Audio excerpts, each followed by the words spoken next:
My name is John Elwyn Williams and I'm proud to say I'm chairman of the Clwydian Ramblers.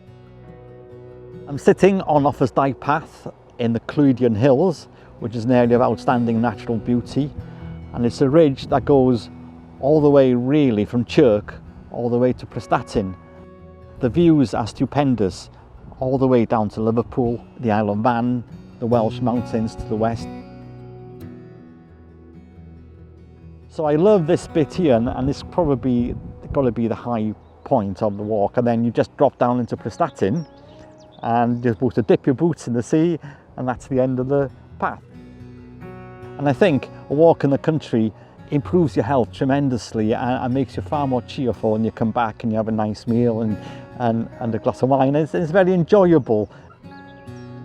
I've got 5 grandchildren. I take them for walks. They love it. And one grandchild told me yesterday he wants to come to live in Wales. He lives in England. He wants to come to Wales so he can enjoy the countryside more. So I would recommend this as one of the best long distance paths in the UK, and it has been voted by many walkers as one of the best.